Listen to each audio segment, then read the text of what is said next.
Welcome to the second episode of Tox Chat Box, a SAG's vodcast series where we discuss the latest trends and applications in forensic toxicology.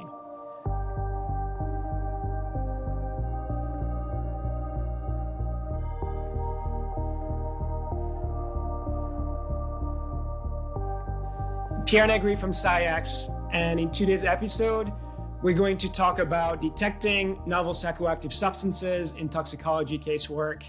More specifically, how accurate mass spectrometry has become the ultimate tool for their characterization and identification. And today we're joined by none other than Alex Krotulski, who, in my honest opinion, is the best person to discuss this topic. Alex is the Associate Director at the Center for Forensic Science Research and Education, and also the Program Manager for their flagship program, NPS Discovery. Hi, Pierre. Thanks for having me. It's great being here with you. Well, thanks for coming on. It's a pleasure to have you. So, Alex, I want to get us started and ask you about your scientific background and how that experience led you to your current role at the CFSRE. Yeah, so my scientific background is sort of heavily rooted in chemistry. I have a bachelor's degree in chemistry. But then I had a strong interest in learning about forensic science and applying chemistry to forensic science. So I have a master's degree in forensic science. Ultimately got my PhD in chemistry and really with a focus during my dissertation research in forensic toxicology. So really heavily rooted in chemistry, but with a lot of training and education in toxicology, pharmacology, and other related subjects. That's great. So I want to get right into it and curious to learn more about the type of workflows that you and your team have developed over the years. I've been to your lab a few times and I've seen all of the different types of applications and workflows that you've developed. I was wondering if you could tell us more about the instrumentation that you're using and also the types of analyses that you're currently using to identify and characterize novel psychoactive substances. Yeah, so our laboratory tests everything from powders that are emerging within the recreational drug supply all the way through toxicology specimens from postmortem investigations. So we use GCMS to characterize powders, but in the field of forensic toxicology, we've really moved away from GCMS and moved more towards liquid chromatography mass spectrometry application. So our first line of defense is generally screening by high resolution mass spectrometry. So our laboratory has 3 LC QTOF MSs that we use primarily for drug identification. We have comprehensive screening methods on there that have library databases with more than 1,200 targets in them. So that's sort of our first line of defense. And then we do all of our confirmations and quantitations by liquid chromatography, triple quadruple tandem mass spectrometry, so LC triple quad mass spectrometry. So I want to have you come on the vodcast to tell us a bit more about what you refer to your first line of defense, right? The process of screening for NPS. I was wondering if you'd tell us a little bit more about some of the steps that you are using and how you're leveraging accurate mass spectrometry for the characterization and identification of those drugs. Maybe share an example of an NPS that your team recently identified for the first time and the processes that went behind it. Yeah, so our NPS Discovery program really is interested in identifying all types of drugs. So they may be drugs that are more acidic or neutral in nature, like your cannabinoids, or they may be more basic in nature, like your benzodiazepines or your opioids. So we have to have methods that are really non-targeted in nature from the beginning. So we use very non-targeted liquid-liquid extractions. We use sort of sample preparation methods that will pull out drugs that we may not even know about yet.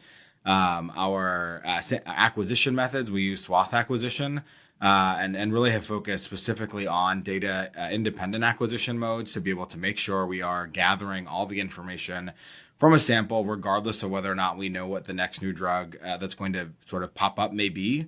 And then we've had a lot of success. And because we're gathering those precursor ions and because we're gathering those fragment ions, either going in and interrogating the data from scratch, it's a lot like finding a needle in a haystack, or acquiring standard reference material and go back and kind of doing that comparative science and comparing the reference material to to the data. We've had a lot of success in that, and recently we've identified a number of new synthetic cannabinoids actually on papers from prisons through that process, both on that's sort of a drug material perspective in analyzing those by both GCMS and by LCQ-TOF-MS.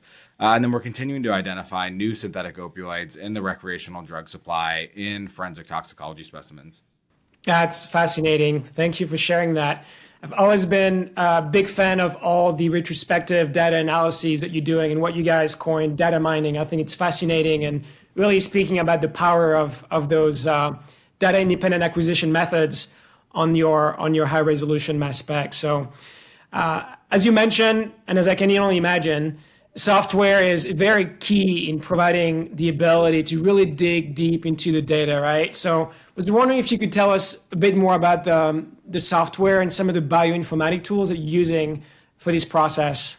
Sure. Yeah. So we've used a number of SciEx's software tools over the years, whether it have been MasterView and PeakView, or now all the way up through SciEx-OS. We've also used Metabolite Pilot, so as part of our program as well, which we don't have too much time to focus on now, but we also have interest in characterizing metabolites of NPS as they emerge in samples. But really, our goal has been to develop really and cultivate huge library databases that have really sophisticated information in them. So we've got these large library databases that have data for precursor ions and product ions. We really process our data in a manner similar to MRM and really similar to MRM-HR because we're using a HRMS system. And we're able to do overlaying because of the way that the data is acquired in that swath acquisition manner. We're able to do overlaying extracted ion chromatograms. We're able to track how product ions are migrating, and it gives us a lot of confidence in the data that we're looking at. It gives us a lot of confidence in the new NPS we're identifying, and it's been those processes that have been really successful in, especially when you can't go back and reanalyze a sample. Having as much certainty in the data that you've already collected is really important, and that's what's been really important to us. And being able to go back retrospectively, but also doing that on a prospective manner. We're doing this not only in real time today in the lab, we're doing it on samples that we acquired 6 months ago, a year ago, or more. That's amazing. Thank you, Alex. What's great about the work that you're doing is it's all open access, right? You have worked over the past couple of years in developing your NPS Discovery program.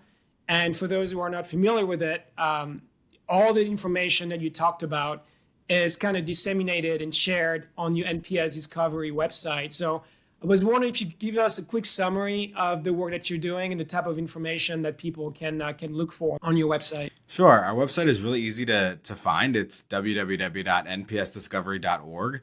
And as you mentioned, all of our reports are open access. We have a whole bunch of different reports. Our NPS Discovery program really has sort of exponentially grown over time. We have new drug monographs that have a lot of analytical data in them and are sort of the signaling of our of NPS emerging and being here in the United States for the first time. We have scope recommendations if laboratories are looking to understand what NPS they should include in their toxicology screening scopes. We've got data on what NPS are appearing in clinical populations. We have public alerts on what NPS are appearing in death investigations across the country. We have our drug checking reports, which are what NPS are appearing in our drug checking populations in collaboration with public health. So all of these reports are on our website. They're free to access, to download. We're constantly adding to those reports each month, each quarter. So please feel free to come download those reports and sort of use them to whatever level of use you think their utility has for you and your field. All right, and that's a wrap for today's episode on the use of accurate mass spectrometry for NPS screening, and more specifically, characterization and identification. So a big thank you to my guest, Alex. Thank you so much for sharing your knowledge and all the valuable information on NPS screening. And thank you for sharing all the insights with the NPS Discovery program. Absolutely. Thanks, Pierre. Great. And again, thanks to the viewers and listeners for tuning in and watching this. Please make sure to check out NPS Discovery. As Alex mentioned, you'll get a depth of information, the latest trend reports and public alerts about NPS. And also make sure to check out NPS analysis subpage on the SciEx Forensic Toxicology webpage, where you can find the latest screening and identification workflows for NPS analysis. I'm also going to include some links of the technical notes that we published in collaboration with Alex. So make sure to check below for the links. And a big thank you for Alex for all the great collaboration over the years. So thanks for joining us today. In the next episode, we'll be joined by Dr. Luke Rhoda, who's the Chief Forensic Toxicologist and Director of the Forensic Services at the San Francisco Office of the Chief Medical Examiner. So in the next episode, we'll be discussing how his laboratory is leveraging SciEx software for data processing and reporting. And we're really going to be digging deep into some of the latest improvements in data flagging, custom calculations, and reporting functions that are really critical for his lab to provide the most comprehensive toxicology report. So make sure to tune in for that. Thank you so much, and we'll see you next time.